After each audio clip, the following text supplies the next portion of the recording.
ورحمۃ اللہ وبرکاتہ۔ چلیے آج آپ کو بتلاتے ہیں کہ جمعے کے دن کیا کیا کرنا چاہیے، ہر ایک مسلمان کے لیے کیا کیا ضروری ہے۔ اگر آپ نہیں جانتے ہیں تو آج جان لیجیے اس ویڈیو میں۔ سب سے پہلے غسل کرنا یہ مسنون ہے اس شخص کے لیے جو ناپاکی کی حالت میں نہ ہو، اور اگر ناپاکی کی حالت میں ہو تو غسل کیا ہے فرض ہے۔ مسواک کرنا، خوشبو لگانا، اچھے سے اچھا کپڑے پہننا، تیل لگانا،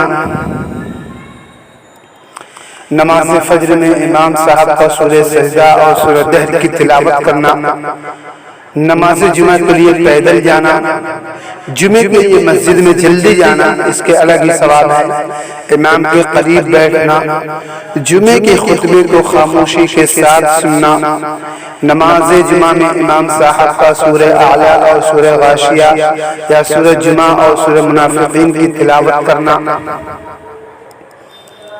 جمعے کے دن درود پاک کثرت سے پڑھنا، جمعے کے دن دعا مانگنا، خاص طور پر دونوں خطبوں کے درمیان اور عصر سے مغرب کے درمیان۔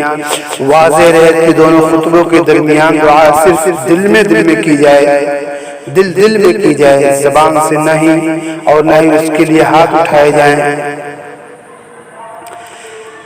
جہاں تک مسئلہ ہے کہ جمعے کے دن کون سی سورت کی تلاوت کرنا افضل ہے، تو جمعے کے دن سورہ کہف کی تلاوت کرنا افضل ہے۔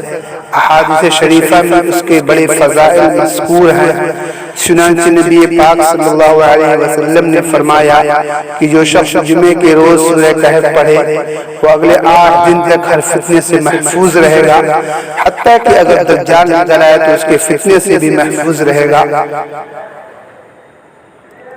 یہ تھی جمعے کے بارے میں کچھ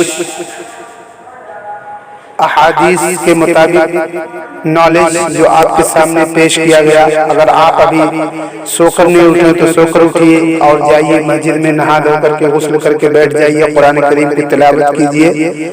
اللہ حافظ۔